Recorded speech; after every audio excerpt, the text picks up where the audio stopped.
di sesi latihan lu tuh peringkat 2 ya? Peringkat 2 kan? Iya. Nah, pas di pertandingan merosot ke 16 atau 17. 19? Oh, 17. 19 kan? Ya. Nah, itu kenapa?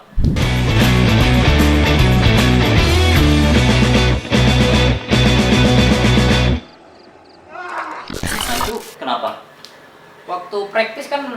Waktu praktis itu kita masih ada tim KBRI lah, orang kedutaan yang nemenin sebagai manajer apa semua kan yang bantu di sana tim kan. official lah. Tim official kita yang bantu di sana. Jadi pada saat kualifikasi semua lagi nggak ada yang lagi kerja semua mereka kan. Akhirnya cuma ada atlet. Untuk tim manajer nggak ada, terus terjadi atlet which is cuma berdua ya? Berdua lagi sama-sama di karantina itu kita itu kan. Ada insiden teknis lah, saya pegang tali di kualifikasi tuh, megang tali. Syarat untuk protes itu kan harus punya rekaman sama melalui manajer yang protes, kita ngisi form itu, kita ngajuin protes. Kita nggak punya itu, sementara harus butuh itu. Orang lihat sih, atlet negara lain itu lihat. Nah, ada beberapa kan diulang itu kan. Ada kayak orang atlet Rusia karena dia punya manajer, Prancis kan. Kokorin kena pegang tali juga waktu itu saya. Cuma saya pada saat megang nggak ada manajer itu, akhirnya udah nggak bisa diulang. Kalau misalnya berarti kalau misalnya saat itu protes dan punya bukti ada manajer itu juga bisa diulang pemanjatannya. Bisa diulang pemanjatannya. Praktis itu saya peringkat 2. Waktu itu kan rekor dunia itu masih 624 sama 626 antara Kokorin dan Zongkisin waktu itu kan. Terus kompetisi di situ di praktis saya udah dapat 599. Nah, Zongkisin 580-an, dia peringkat 1, saya peringkat 2 di praktis. Di praktis. Pas kualifikasinya hari berikutnya udah gak ada teman kan, gak ada itu. Nah, itu kena tali itu maksudnya kesalahan si pemanjat atau apanya? Sebenarnya kalau bilang kita kesalahan, ya sama juga tim teknisnya juga yang narik tali juga lama. Berarti saat itu belum pakai auto belay? Belum pakai auto belay. Masih belay, pakai belayer dan tariker. Tariker. Jadi talinya agak kendor, saya juga kena pas lagi megang juga. Harusnya lanjut aja juga sebenarnya. Cuman ya catatan waktu kan harus 6. Ya itu yang penting bisa diulang asal ada itu. Jadi karena ya sayang juga sih. Tapi kan udah lewat juga lah ya. Iya. Prosesnya. Oke.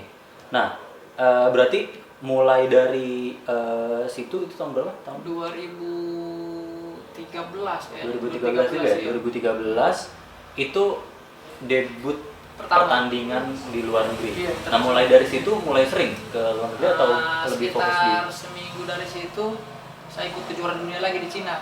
Di sini itu. Langsung agak naik jadi peringkat 4 dunia waktu itu kan. Waktu itu peringkat 4 dunia waktu di Cina. Iya, di Cina. Itu udah sejak 2013 berarti udah fokusnya langsung ke speed. Iya, di speed sudah. Enggak juga, saya masih latihan boulder lead juga karena pada saat itu kan ada seri World Cup juga. Terus atlet DKI setelah pulang PON, mereka lagi masa transisi, diliburkan untuk refreshing semua kan. Nah, yang ada lagi latihan fokusnya masih saya sama ada Tita waktu itu berangkat kan, sama pelatih Coach Hendra. Benar. Ya, bertiga kita berangkat ke sana. Jadi fokusnya ke dulu itu saya lombanya malah internasional dulu. Sombong amat. Malah banyak pertandingan di luar negeri dulu ya dibanding di nasionalnya. Karena sempat orang bilang kan, babon itu cuma bisa mungkin di luar, belum tentu di kejuaraan nasional, nanti kejurnas atau PON. Ada namanya padahal di luar aja bisa, gimana di dalam. Jadi goalnya ya, kalau kita targetnya juara dunia pasti mengikut di nasional itu kan. Pasang standar tinggi pastinya kita. Iya. Nah, jadi sebenarnya kan gue udah sempat bikin pertanyaan di Instagram yang mau nanya nih ke Babon. Udah ada beberapa pertanyaan. Katanya jangan pakai bahasa daerah ya. Bahasa Inggris, bahasa kampung gitu. Nggak bisa bahasa Inggris. Katanya nyemir rambut di mana? Nyemir rambut di mana? Terus ada juga pertanyaan waktu itu pas rambut bentuk apa? Cicak ya? Cicak atau bunglon. Iya, bunglon itu apa tujuannya, apa bikinnya di mana, kenapa itu? Sebenarnya kalau untuk nyemir rambut ini dari pas masuk dari Sulteng saya udah sering warna-warnain rambut. Iya, emang dia rambutnya dulu kan berubah. Sempat ketemu warna kuning lah, putih, tapi ya warna-warna di daerah kan masih udah main di salon juga kan. Pas masuk Jakarta ini ternyata salonnya bagus-bagus. Bayarannya juga bagus-bagus. Bahkan waktu itu gue pernah lihat dia rambutnya ini 5 jari cuy di sini. Telapak ya? Wah nekat banget nih orang. Ini 5 jari. Jadi palanya rambut bentuk jari 5 itu. Telapaknya. Itu tahu nggak kenapa saya bikin gitu? Apa? Biar nahan. Saya kan sering full star, saya sering kartu merah kejuaraan. Oh iya. Sering kan saya kartu merah. Masang itu biar ditahan, nahan. Oh gitu. Iya. Sabar. Oh, gitu, Kan begitu maksudnya. ceritanya itu. Akhirnya pas pangdan kejuaraan Yang di Monas. Ya di Monas, Kosrat ya. Iya, Lapang Kosrat. iya. Juara 1 kan, itu nahan itu telapak tangan. Kalau ini yang bunglon? Yang bunglon itu ibaratnya bunglon kan bisa adaptasi di mana-mana, bisa berubah. Bukan berarti orang yang nggak jelas ya, Iya, bisa iya. menyesuaikan adaptasi. Misalnya lagi tempat pertandingan lagi dingin, kita tetap cepat adaptasinya. Oke. Kayak gitu. Jadi saya ambil merah putih karena waktu itu pas ulang tahun Indonesia juga kan, Indonesia tuan rumah juga. Oke. Asian Game. Iya. Jadi gambar bunglon atau cicak lah, merah putih gambarnya. Iya. Jadi spesial buat Asian Game itu. Gitu. Itu potongan haircut khusus Asian Games ya? Iya. Ternyata ada Tempat artinya. guntingnya ada itu. Gue pikir dia iseng doang. Gue pikir dia nekat. Terus ini nih, menu latihan biasanya apa aja? Menu latihan ya. Cuma kalau di tim kita sudah ada program yang disusun sama pelatih, kita tinggal jalanin kan. Kalau untuk sekarang ini saya program mandiri nih karena lagi pemulihan saya juga kan. Iya. Jadi Kalau programnya paling waktu sama pelatih itu apa biasanya? Program kita udah dibagi untuk latihan fisik, peningkatan fisik secara umum, untuk spesifik kemanjatnya manjat.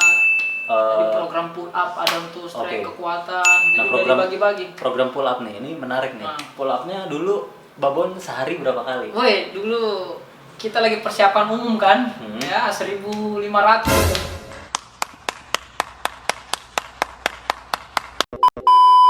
1.500 pull up 4 jam sehari. 3 jam ya, 3 jam, sekitar 3 jam. Satu sesi latihan itu. Kelar 3 jam. Ya, harus selesai 3 jam. 1.500. 1.500. Lagi persiapan umum, lagi bangun fondasi awal, gedein daya tahan, tenaga, kuatan gue. Sebelum masuk persiapan khusus nanti kan persiapan khususnya kan lebih spesifik itu pull up beban, pakai beban. Buat udah siap semua kan juga. Jadi kalau nggak disiapin fondasi awal tiba-tiba langsung masuk pull up beban, jebol, ada yang cedera apa itu. Mestinya di situ dia. Anjir. 1.500 3 jam. Gue paling banyak itu pernah sejam sejam cuma 165. Itu sejam. Ya masih jauh dari 1.000. Habis ini sama pull up lagi 500 ini. Iya bang. Kalau beban, tadi kan abis dari pull up itu pull up biasa ya. Ke pull up bebannya berapa beban paling banyak, paling berat lah. Ya. Kalau untuk pull up beban itu kan kita target pelatih itu kita bisa ngangkat 2 kali berat badannya kita maksimalnya. Jadi 2 kali berat badan ya. Target satu orang atlet kalau udah bisa narik 2 kan targetnya itu harus melebihi itu. Jadi untuk programnya disusun berdasarkan tes awal juga. Saya cuma bisa 50 kilo waktu tes awal cuma bisa 1 kali. Berarti maksimal saya pull up itu 50 kilo tambah berat badanku 100 kilo maksimal. Nah, itu 100% kekuatan udah 100. Iya. Nah, itu jadi tinggal untuk menu latihannya tinggal disesuaikan kita mau pull up berapa persen hari latihan. Misalnya 50, berarti kita targetnya 50 kali 50 kilogram. Itu repetisinya dari tes awal juga nanti. Pull up 1 menit dapat berapa repetisi itu. Misalnya dapat 50, tinggal kita bagi. Kalau mau 50% 25 kali tarikan dengan beban tadi itu. Nah, tinggal bebannya itu tinggal diatur begitu programnya sudah. Oke. Untuk pull up. Nah, ini di belakang banyak piala-piala dan ini apa aja nih, Bon? Sini ada beberapa nih lomba terakhir ini 2018-19 ini. Ini Asian Games. Ada Asian Games. Ada di Palu, lebih banyak di Palu sih. Dari 2013 jalan-jalan itu pakai uang negara, bela negara kan.